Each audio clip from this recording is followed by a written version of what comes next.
Continuamos con la serie Asidos de la Palabra. Esta es la sexta predicación y la he titulado Soportando la cernida. La cernida. Ahorita vamos a explicar lo que significa esa palabra para los que no la conocen. Yo no sé cuántos de ustedes en el correr del tiempo, el paso de los días, cada uno de nosotros vamos enfrentando diferentes situaciones difíciles en nuestra vida y en cuántas ocasiones esas situaciones difíciles en la vida, algunas ocasiones no las entendemos, a veces no sabemos por qué suceden lo que sucede a nuestro alrededor. Pero quiero decirle que todo lo que sucede a nuestro alrededor ni escapa de la mano de Dios, porque Él es soberano, y tiene un propósito de Dios, porque dice la Biblia que Él cumplirá su propósito en nosotros. Siempre lo cumplirá. Porque como sus hijos, Él desea lo mejor para cada uno de nosotros. ¿Cuántos son hijos de Dios? Como hijos de Dios, debemos saber y tener la convicción que Él quiere lo mejor para nosotros. Así como nosotros como padres terrenales queremos lo mejor para nuestros hijos, también Dios. Y a veces surgen pruebas, dificultades en la vida y no sabemos cómo enfrentarlas. Pero vamos en esta mañana a ver una historia de uno de los discípulos de Jesús que le fue dada una noticia no muy agradable. Como posiblemente tú has recibido noticias durante tu caminar con el Señor, que muchas de ellas no son tan agradables a nuestra vida. Sin embargo, ahí están. Dice Lucas capítulo 22 y versículo 31, palabras de Jesús. Dice, dijo también el Señor Jesús, Simón, Simón, he aquí, Satanás os ha pedido para zarandearos como a trigo. Vamos a hacer una oración, mantenga ahí su Biblia en su mano y oremos juntos. Padre, en el nombre de Jesús, te damos muchas gracias porque siempre que tú nos hablas es con el fin de enseñarnos, con el fin de instruirnos, y que la palabra que tú tienes para nosotros en esta mañana no solamente nos instruya, sino nos confronte también y de ella podamos aprender, Señor. Porque cada día el deseo de nuestro corazón es agradarte a ti y ser mejores en la vida cristiana.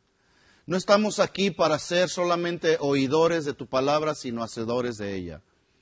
Que al escuchar tu palabra y meditar en ella, Señor, y ser confrontados, podamos salir de estas cuatro paredes y allá en nuestras actividades diarias, en el hogar, en el trabajo, podamos poner por obra tu palabra. Te lo pedimos en el nombre de Jesús. Amén. Dijo también el Señor, Simón, Simón, he aquí Satanás os ha pedido para zarandearos como a trigo.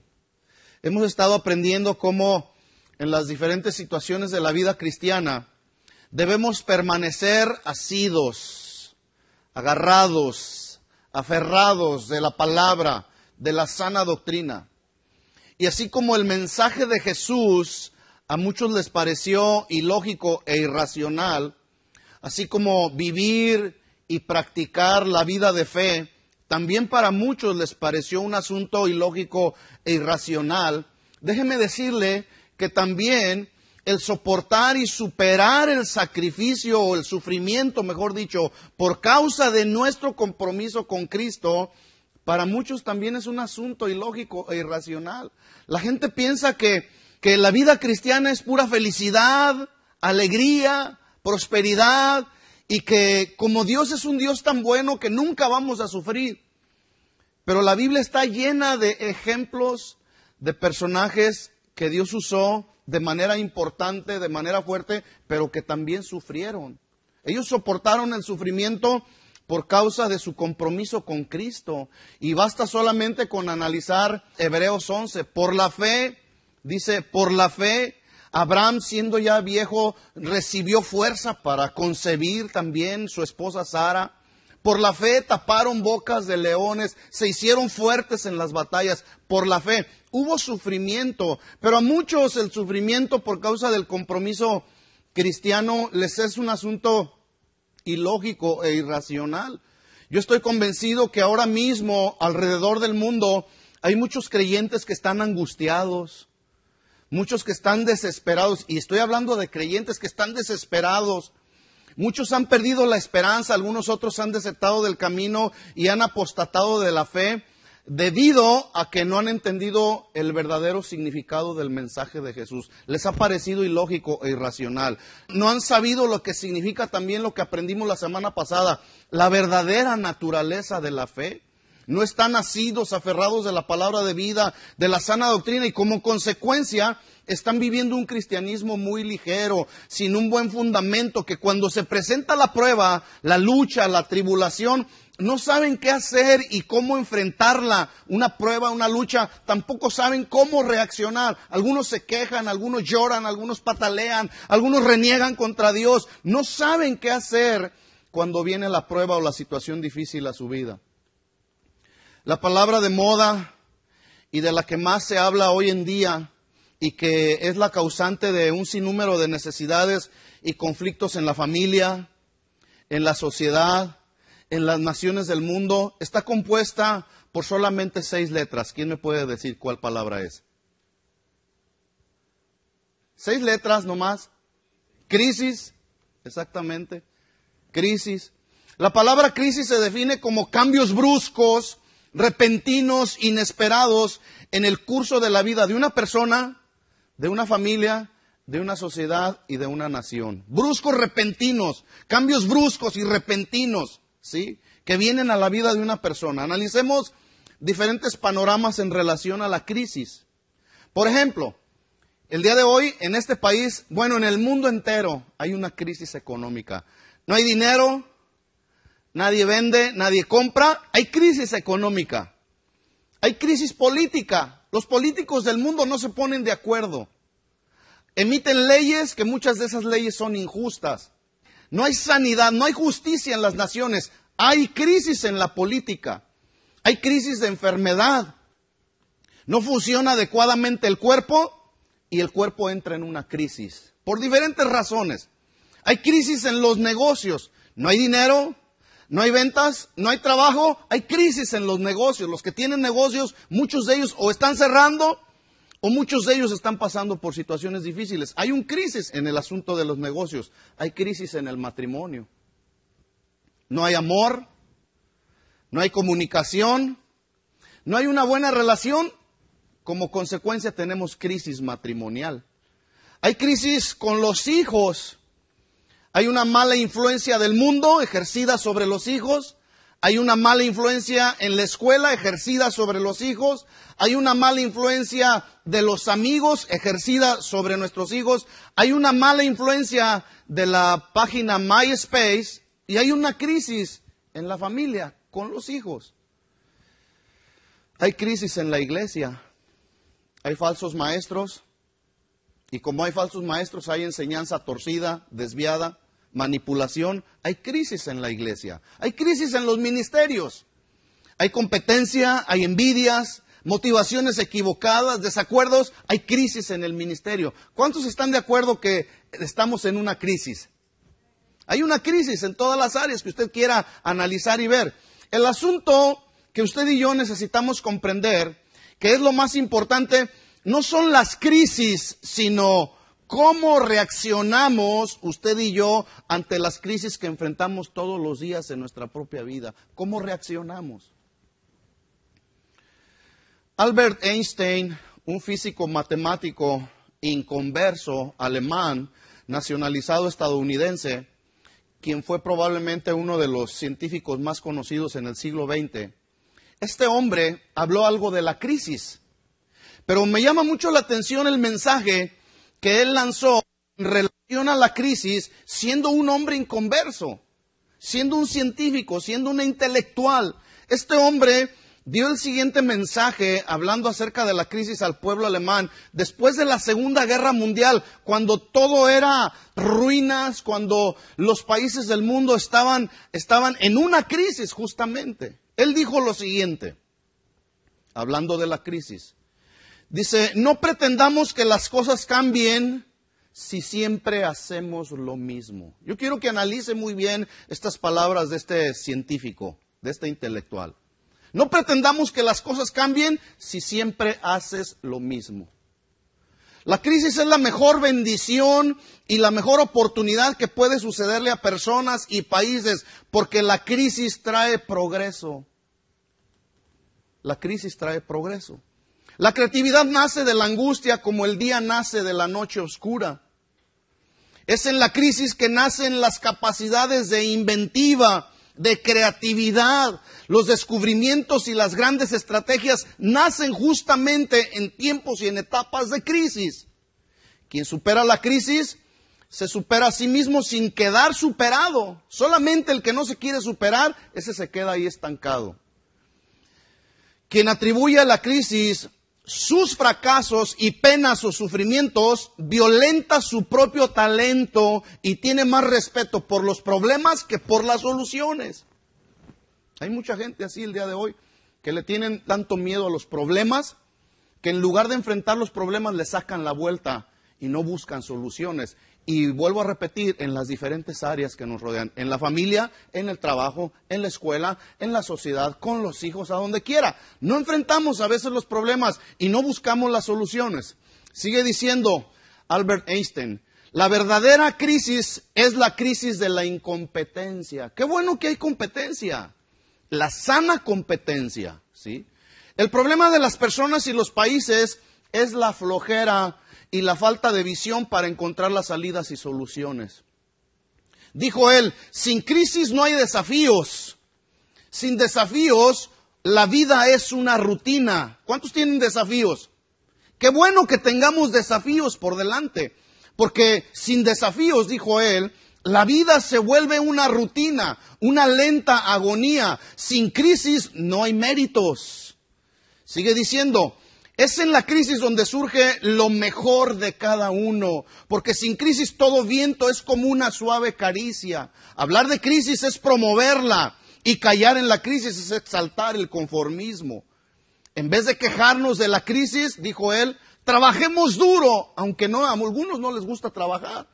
Trabajemos duro, acabemos de una vez con la única crisis amenazadora que es la tragedia de no querer luchar por superar una crisis. Estamos en un tiempo de crisis. Ya lo dije yo hace unos momentos. Hay diferentes campos donde cada uno de nosotros experimentamos crisis. Pero lo más importante no son las crisis que luego hay a nuestro alrededor, sino cómo reaccionamos ante las crisis que enfrentamos todos los días en nuestra vida. Yo le pregunto, ¿cómo usted enfrenta las crisis en su propia vida? ¿Renegando? ¿Cuestionando a Dios? ¿Quejándose? Yo no sé. Pero a Pedro, lo acabamos de leer en Lucas capítulo 22 y versículo 31, le fue anunciado un tiempo de crisis. Un tiempo de crisis. Y su reacción, lo vamos a ver a continuación, su reacción fue una reacción de arrogancia y de autosuficiencia. Cuando el Señor le dice en el capítulo 22 de Lucas, versículo 31, Simón, Simón, he aquí Satanás os ha pedido para zarandearos como a trigo. Lea usted lo que dice el versículo 33 y 34. Entonces Pedro le dijo, Señor, dispuesto estoy a ir contigo no solo a la cárcel, sino también a la muerte. ¿Sabe cómo escuchó Jesús estas palabras? Las escuchó con una buena dosis de orgullo y autosuficiencia. Y le responde Jesús, Pedro, te digo que el gallo no cantará hoy antes que tú niegues 3 veces que me conoces. Pregunto, ¿negó Pedro a Jesús 3 veces, sí o no? ¿Se fija cómo a veces reaccionamos ante una crisis? Decimos que amamos a Dios, decimos que estamos dispuestos para seguir adelante en la vida cristiana y cuando nos enfrentamos a la lucha, a la prueba, a la necesidad, negamos a Jesús. A veces somos como Pedro. Vamos a analizar un poco estos versículos.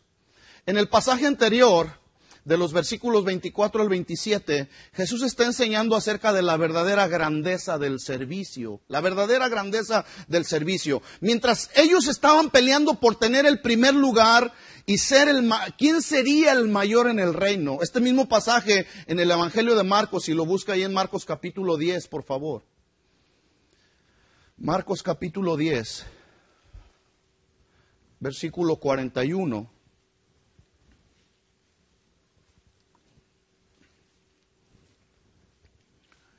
Simón, Simón, Satanás me ha pedido permiso para zarandearte. Imagínate que ahí está tu nombre. ¿Cómo responderías? ¿Sí? Bueno, antes Jesús les está dando una cátedra acerca de la verdadera grandeza del servicio, mientras Jacobo y Juan le piden a Jesús, Señor, venimos a hacerte una petición, que cuando estés en tu reino, uno de nosotros esté a tu derecha y el otro a tu izquierda. Y en el versículo 41 dice, cuando lo oyeron los 10, ¿comenzaron a qué? Comenzaron a enojarse. Comenzaron a disputar, a pelear unos contra otros, contra Jacobo y contra Juan. Oye, ¿cómo es posible que quieras en el reino de Dios estar a la derecha y a la izquierda? Y Jesús los llama y les responde de la siguiente manera. ¿Sabéis que los que son tenidos por gobernantes de las naciones se enseñorean de ellas? Y sus grandes ejercen sobre ellas potestad. Pero no será así entre ustedes. Es decir, Jesús les está tratando de cambiar su mentalidad racional. Ellos estaban pensando de acuerdo a cómo pensaba la gente del mundo. Pero Jesús, como siempre, va contra la lógica del ser humano, contra lo racional del ser humano. Las gentes del mundo dan autoridad muchas veces por simpatía, muchas veces porque son muy carismáticos, muchas veces porque las personas están muy bien preparadas, les dan lugares de posición de autoridad. Pero Jesús, cuando ellos estaban pidiendo un lugar a la derecha y otro a la izquierda, Jesús les estaba diciendo, no será así en mi reino.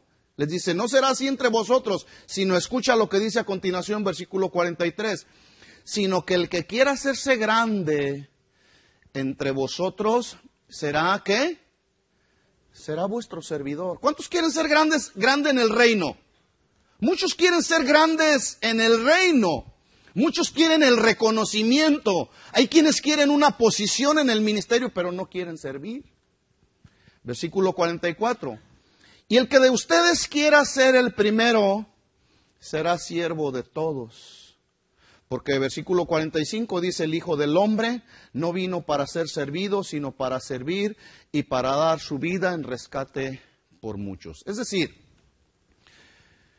Jesús les está diciendo, yo como el Hijo de Dios pudiera tener toda la autoridad para pedir a la gente que me sirva. Sin embargo, como yo estoy tratando de cambiar la lógica de ustedes, el Hijo de Dios no ha venido para ser servido, sino para servir. Yo pregunto, ¿Jesús sirvió y dio su vida por los hombres, sí o no? Nos dio ejemplo. Pero fíjese cómo el día de hoy, los ministros, los que sirven en alguna congregación, en lugar de servir, se quieren servir de la gente. No toman el ejemplo de Jesús, pero sí quieren ser los primeros en las primeras filas, sí quieren tener posiciones de autoridad. Y de pronto, cuando termina Jesús de decirles acerca de la verdadera grandeza del servicio, de pronto yo pienso como que Jesús voltea y pone sus ojos en Pedro, porque Pedro era uno de los que se estaban peleando ahí con Jacobo y contra Juan. De pronto pone su mirada en Pedro y le dice, Pedro, hey Pedro, ¿quieres ser grande en el reino? Pues te tengo una noticia, Satanás me ha pedido para zarandearte como a trigo. Tal vez habrá aquí algunas personas que estén buscando una posición, un lugar en el servicio de la obra, sin saber que lo que está por venir tal vez no es ese lugar o esa posición en la obra o en el ministerio, sino más bien una zarandeada por ahí. A muchos no nos gusta esto. La pregunta es, ¿cómo reaccionamos cuando viene la prueba, cuando viene la zarandeada? Este es el único registro en los evangelios que habla de la petición que Satanás hizo a Jesús acerca de Pedro, de poder zarandear a Pedro. Regresemos ahí a Lucas capítulo 22.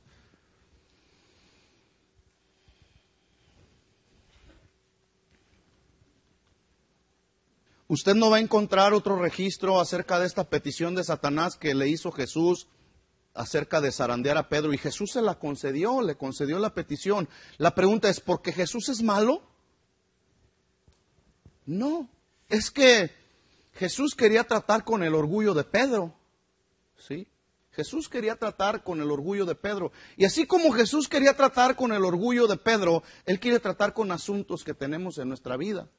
Por eso, como nada escapa de la mano de Dios, y como Satanás no tiene la plena autoridad para hacer cosas en nuestra vida, a menos que nosotros le demos o le abramos puertas, mientras usted y yo estemos caminando en la línea de la palabra, mientras usted y yo estemos caminando en el terreno de la obediencia a Dios, Satanás no puede tocar nuestra vida. Y aquí está la prueba.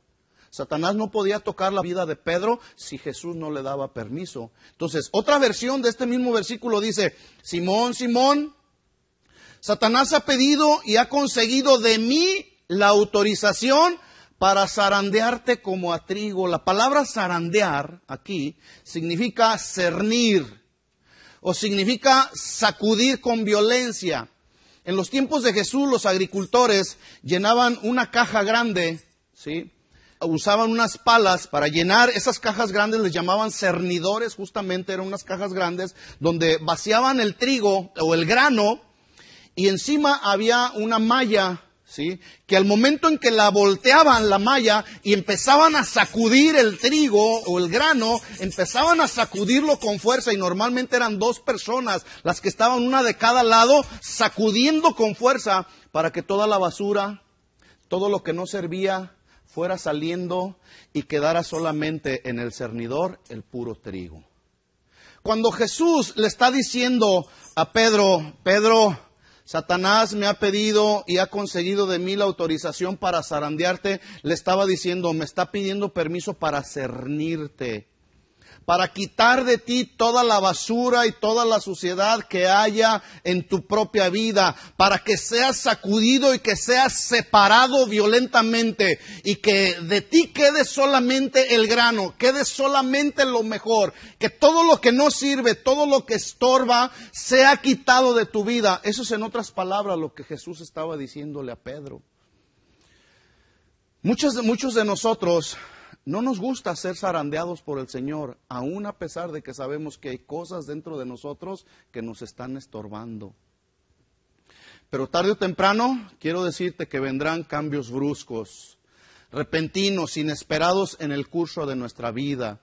El asunto en la vida de los creyentes no es entonces la crisis o la zarandeada, sino es cómo reaccionamos cuando viene la crisis, cuando viene la cernida, que nos quita todo aquello que no sirve, lo que es basura, lo que es suciedad de nuestra vida. ¿Cómo reaccionamos? ¿Cómo reaccionas? ¿Cuántos están pasando por una crisis el día de hoy? Levante su mano, seamos honestos, seamos sinceros. Estamos pasando muchos por diferentes crisis en nuestra propia vida. ¿Sí? Probablemente estás pasando por una crisis en tu matrimonio, con tus hijos, en tu trabajo, o has perdido tu casa, o en tu negocio. Yo no sé qué está sucediendo en tu vida, pero de una o de otra manera, nuestra vida está siendo sacudida. El asunto no es si está siendo sacudida, cómo estamos reaccionando ante la sacudida. Jesús usó esta analogía para decirle a Pedro: Pedro, Satanás cree que lo único que tú eres es basura y suciedad. Y que cuando Él te ponga en el cernidor y te sacuda, caerás al suelo y no te levantarás. Eso era lo que Satanás suponía que era Pedro. Sin embargo, en el tiempo de la cernida, en el tiempo de la prueba, se demuestra si somos basura o somos grano. Yo le pregunto, ¿qué es usted? ¿Grano o es basura? Cuando somos cernidos, cuando somos violentamente sacudidos, ahí se demuestra realmente lo que somos. Ahí verdaderamente se demuestra cuánto amamos al Señor. Ahí se demuestra verdaderamente de qué material estamos hechos o de qué material está hecha nuestra vida cristiana. ¿Sí? Porque algunos, como dije al principio, por la crisis que están enfrentando, algunos han perdido la esperanza. Algunos otros están desanimados, están angustiados. Algunos otros ya no tienen esperanza y se van al mundo, desertan del camino de Dios porque no conocen los planes y propósitos que Dios tiene para nuestra vida. Para Pedro, la cernida duraría unos cuantos días solamente, pero esos días fueron los más cruciales para su propia vida, como los más cruciales pueden ser para nuestra propia vida cuando estamos siendo cernidos. Y de nosotros está saliendo todo aquello que a Dios no le gusta. En ese tiempo de la cernida se le quitó a Pedro ese orgullo que tenía. Después de que cantó el gallo 3 veces, inmediatamente le vino a Pedro, a su mente, a su corazón, las palabras que Jesús le dijo. Y vino, Judas fue y se ahorcó y se suicidó, pero Pedro fue y se arrepintió, ¿sí? Cuando vino el tiempo de la sacudida. De su alma se quitaron los estorbos que pudieron haber destruido su testimonio y su ministerio para toda su vida. Es muy importante entonces entender que Satanás busca solo cernir y amenazar a todos aquellos que justamente están tratando de interponerse en su camino. El enemigo viene a cernir a aquellos que amenazan su trabajo, es decir, el enemigo va en todo árbol que tenga el potencial de producir más fruto. Si tú eres una persona, un cristiano que estás produciendo fruto cada día, cada momento de tu vida, el enemigo te tiene en la mira. La pregunta es, ¿qué tanto fruto estamos produciendo para la obra de Dios? ¿Cuánto fruto estás produciendo para la obra de Dios? Y si estás produciendo fruto para la obra de Dios, escúchame esto, Satanás te tiene en su mira. Hay 2 preguntas que quisiera que analizáramos un poco. ¿Por qué Satanás estaría tan interesado en cernir, en zarandear a Pedro? ¿Por qué estaría tan interesado? ¿Por qué estaba tan ansioso de probar a Satanás, que fue con Jesús y le dijo, dame chance nada más de darle una sacudida? Y Jesús le dio permiso. Hay algunas razones, algunas respuestas para esto. Número 1, probablemente estaba muy interesado Satanás en sacudir a Pedro, porque durante 3 años Pedro había caminado con Jesús. Junto con Jesús habían echado fuera demonios, habían sanado a los que estaban enfermos, y Pedro había aprendido de lo que Jesús le estaba enseñando. Y Satanás no quería que este hombre fuera un instrumento para la obra de Dios. Número 2, otra respuesta pudiera ser, porque Satanás había escuchado a Jesús prometerle a Pedro y a los otros discípulos que esperaran la promesa del Espíritu Santo, y ellos recibirían ese poder de lo alto. Y cuando viniera sobre de ellos el Espíritu Santo, ese poder del Espíritu Santo les daría autoridad para ser testigos en Jerusalén, en Judea, en Samaria y hasta lo último de la tierra. Y Satanás quería bloquear la obra de Dios, ¿sí? Otra razón es porque Satanás escuchó el plan de Dios a través de Jesús para Pedro cuando le dijo, yo te digo que tú eres Pedro y sobre esta roca edificaré mi iglesia. Vaya por favor ahí conmigo a Mateo capítulo 16. Este era el plan de Dios revelado a través de Jesús para Pedro. Y Satanás quería bloquearlo. Mateo capítulo 16, versículo 18. Palabras de Jesús. Dice, y yo también te digo, dijo Jesús, que tú eres Pedro, y sobre esta roca edificaré mi iglesia. Este versículo ha sido mal interpretado y muchos han asumido y enseñado que sobre Pedro estaría o sería fundada o edificada la iglesia. Eso no es cierto a la luz de la palabra. Lo que significa es que sobre Pedro, o mejor dicho, que Pedro sería una pieza clave en el crecimiento de la iglesia por el llamado que Dios le estaba haciendo a la proclamación del evangelio. No es que sobre Pedro iba a estar fundamentada o cimentada la iglesia. ¿Se imagina cómo estaría la iglesia fundada sobre un mortal inestable como Pedro? ¿Cómo estaría la iglesia el día de hoy? Estaría muy inestable. Entonces ese versículo está mal interpretado. La traducción más adecuada es, yo te digo, dijo Jesús, que tú eres Pedro. Pedro en el griego significa Petros, que es roca pequeña.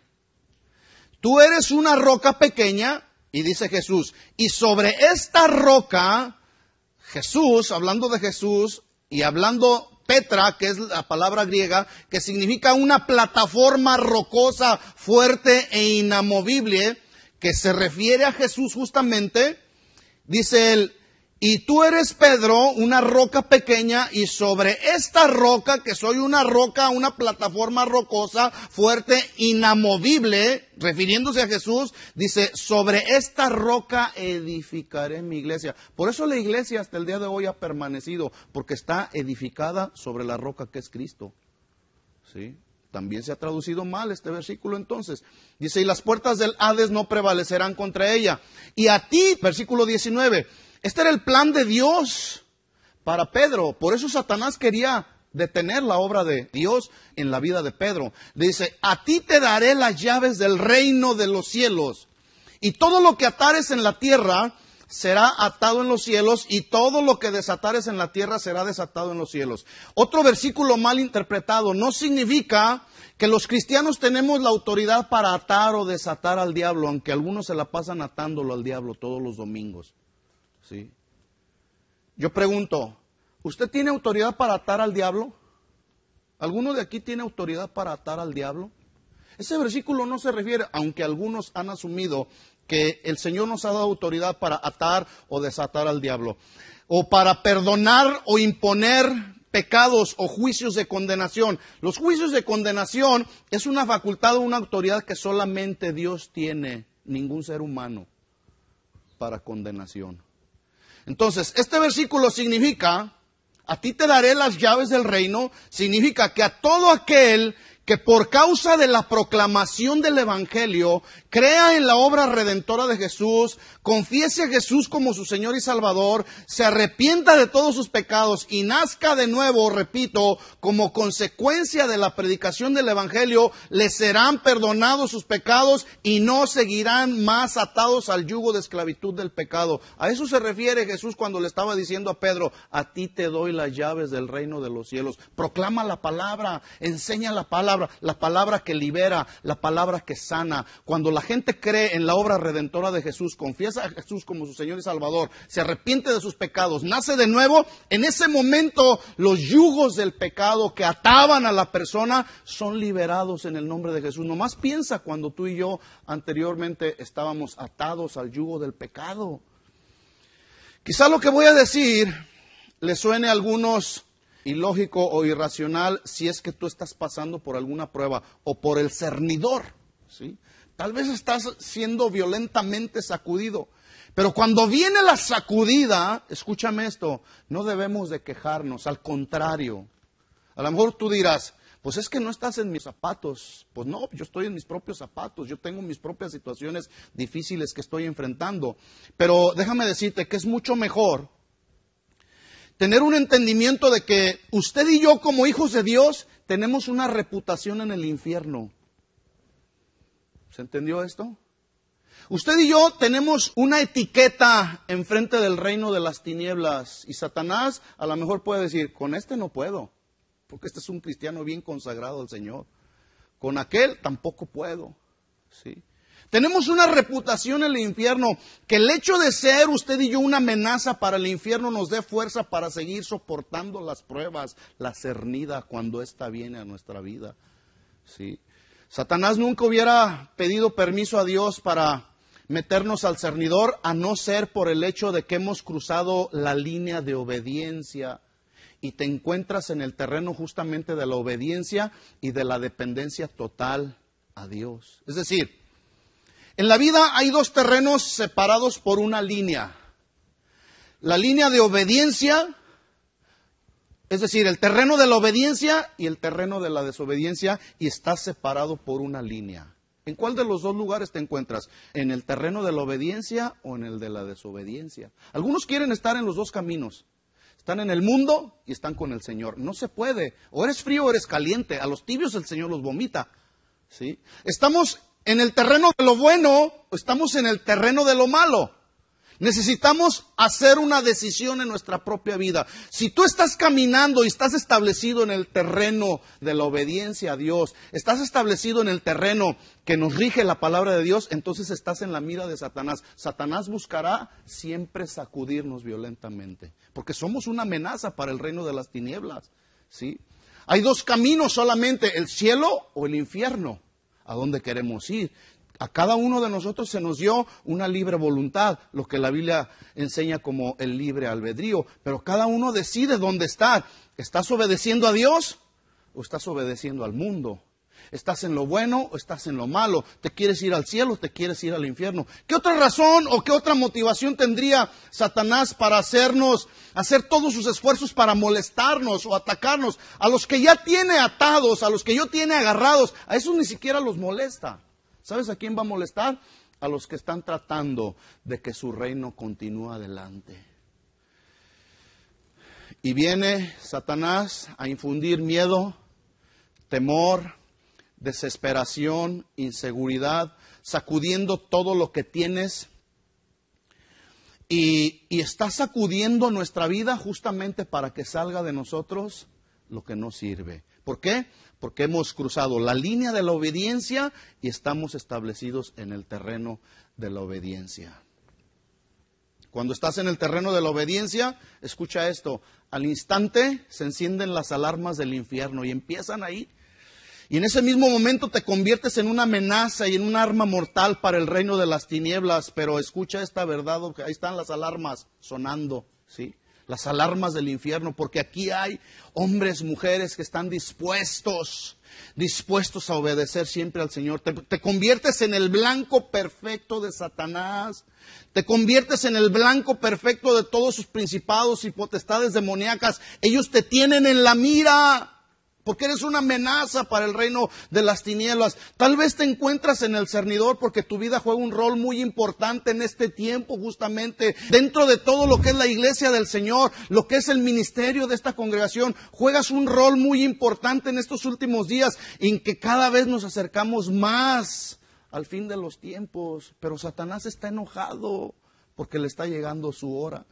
Él nos ha librado y Dios nos ha estado preparando para que cumplamos sus propósitos eternos. Nos ha dado dones para cumplir su propósito en nuestra vida. Todos de una o de otra manera Dios nos ha dado dones. Y mientras más grandes sean los dones que Dios te ha dado, significa que tienes más potencial y más responsabilidad de dar fruto. Fruto que Él pueda recibir como un aroma grato. Dice la Biblia en Hebreos 11:4, dice que por la fe Abel ofreció más excelente sacrificio que Caín, por lo cual alcanzó un buen testimonio. Más excelente sacrificio. Ahora ya no hay más sacrificio que pueda quitar el pecado del mundo. Jesús, como el Cordero sin mancha, se ofreció una vez y para siempre. Pero ahora el más excelente sacrificio que tú y yo podemos ofrecerle a Dios y el cual Él recibe como un olor grato es nuestra propia vida rendida completamente a su servicio. Y a Satanás no le gusta eso. Por eso es importante que en el tiempo en que viene la prueba, la cernida, la sacudida, lo violento del enemigo, podamos soportar la cernida estando aferrados, asidos de la palabra de Dios. Mientras más grande sea tu entrega a la obediencia y a la voluntad de Dios, y te mantengas en ese terreno, escucha esto, más severa y violenta será la cernida. Mientras más te aferres a obedecer a Dios, más violenta será la cernida, pero será necesaria para quitar de nosotros todo lo que estorba, la basura, lo que a Dios no le agrada. Sin embargo, mientras estamos en esa prueba, en esa lucha, el único que nos puede dar fuerza para soportar es Él, solamente Dios. Pero a veces lo que menos queremos cuando estamos pasando por pruebas es establecernos en un momento de intimidad con el Señor. Decimos, no, ¿para qué voy a orar? Las cosas no cambian. ¿Para qué voy a obedecer la palabra? Mira la situación en la que estoy viviendo. No, mejor ya no voy a la iglesia. Mejor me voy a abandonar. Esta vida no es para mí. Muchos están quitando la vida el día de hoy. ¿Qué hizo Jesús después que le dijo a Pedro que sería zarandeado, sacudido violentamente por Satanás? Vamos a ver el versículo 32. Lucas capítulo 22, versículo 32.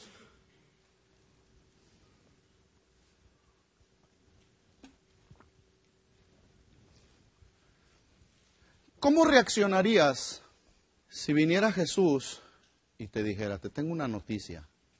Fíjate que ha venido Satanás y me ha pedido permiso para zarandearte. ¿Cómo reaccionarías?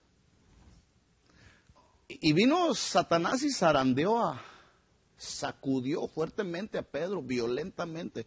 Pero hay unas palabras que me llaman mucho la atención que dicen en el versículo 32. que le dieron aliento y que le dieron fuerza y le proporcionaron seguridad a Pedro. Versículo 32.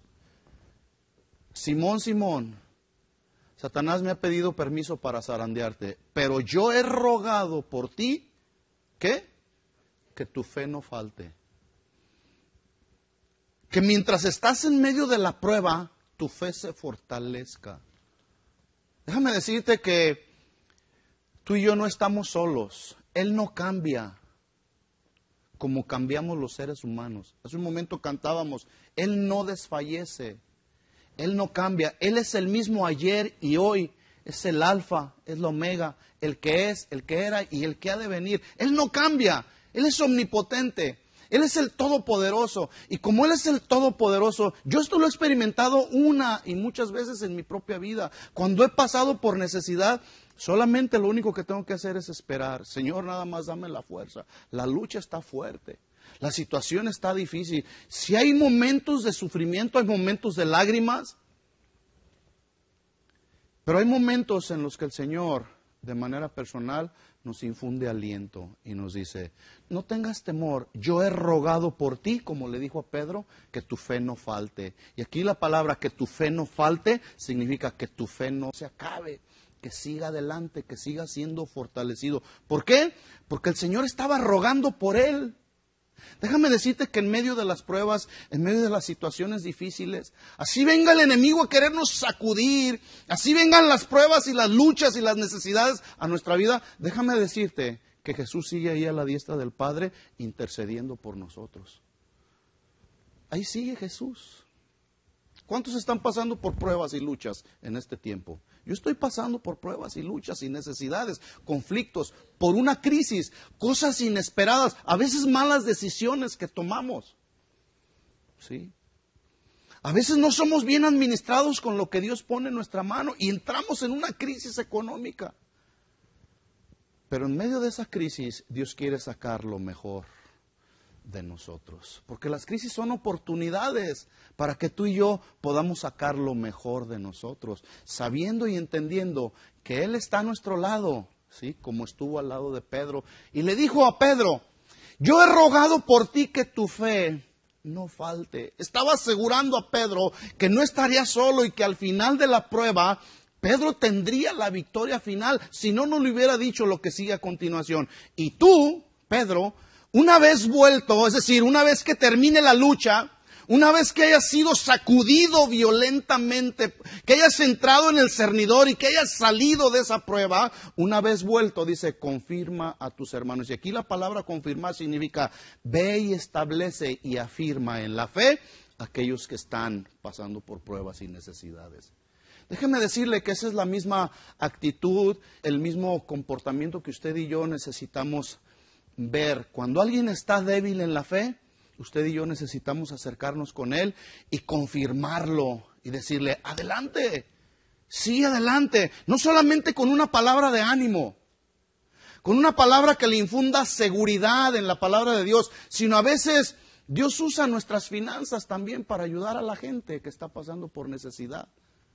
Yo quisiera que en este momento, para terminar este tiempo, se pusieran de pie todos aquellos que están pasando por una fuerte necesidad, que es tal vez una crisis, algo inesperado que vino a tu vida, que quizá te ha descontrolado, que quizá tal vez te ha desanimado, o tal vez te encuentras sufriendo, hay dolor en tu vida, y piensas tal vez que Jesús se ha olvidado de ti, pero déjame decirte, vuelvo a repetirlo, Jesús siempre está a la diestra del Padre intercediendo por nosotros. Pero también en este lugar hay algunos que queremos orar por ti y rogar a Dios para que en su soberanía y en su perfecta voluntad, en el tiempo de Dios, en el momento oportuno de Dios, Él pueda suplir tu necesidad. Póngase de pie toda aquella persona que está pasando por alguna necesidad y vamos a orar juntos.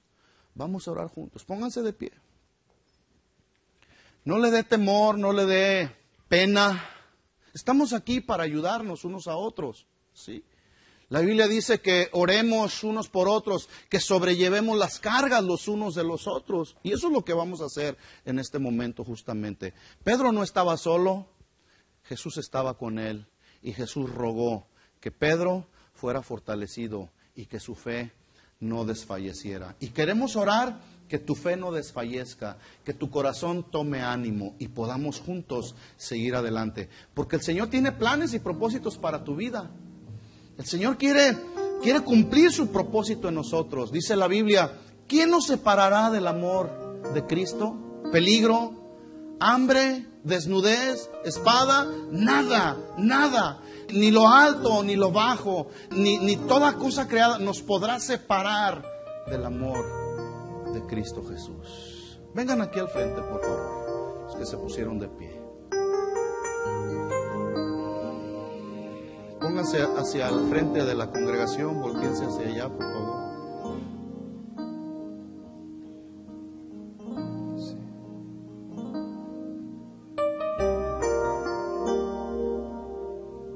Gracias, Señor. Cualquiera que sea tu necesidad, cualquiera que sea la crisis, lo inesperado que estás pasando, probablemente en tu trabajo, probablemente en tus finanzas, tal vez perdiste tu casa, tal vez perdiste a un ser querido, tal vez no tienes trabajo, tal vez has entrado en una crisis, yo no sé. Pero déjame decirte, en esta congregación hay personas que queremos orar por ti, queremos rogar a Dios que tu fe no desfallezca, que tú sigas adelante. Quisiera pedir a algunos que me ayudaran a orar. Vengan, ayúdenme a orar, por favor. Vamos a hacer de las necesidades de nuestros hermanos nuestra propia necesidad por este momento, una oración. Y vamos a decirle al Señor, así como Jesús rogó por Pedro que su fe no le faltara, no se acabara, así mismo vamos a orar por ellos y vamos a decir, Señor, fortalece su fe, fortalécelo en el hombre interior y que su necesidad sea suplida en el momento de tu perfecta voluntad, Señor. Padre, en el nombre de Jesús, cerremos nuestros ojos y vamos a orar. En el nombre de Jesús, aquí están las necesidades de nuestros hermanos, Señor. Tú las conoces mucho mejor que nosotros, Señor. Quiero pedirte, Padre, en el nombre de Jesús, que en tu soberanía, Señor, en tu perfecta voluntad, obres en el corazón y en la vida de ellos, Señor. En el nombre de Jesús, rogamos a ti por sus necesidades y pedimos, Señor, que tú tomes el control de sus vidas, Padre, en el nombre de Jesús. Solamente, Señor, rogamos a ti que estás sentado a la diestra del Padre y que estás intercediendo por nosotros. Padre, en estos momentos fortalece su fe, Señor.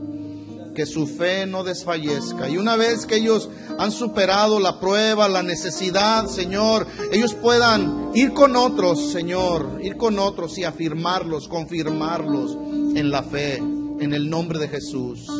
Señor, nosotros nos unimos en una misma fe, en una misma oración y te pedimos, Señor, por cada necesidad, Padre. Oh, que en medio de la situación que este país y que el mundo entero está viviendo, Señor, tus hijos no tengan necesidad de nada, Señor. Porque tú eres el mismo ayer y hoy, Señor, y por los siglos.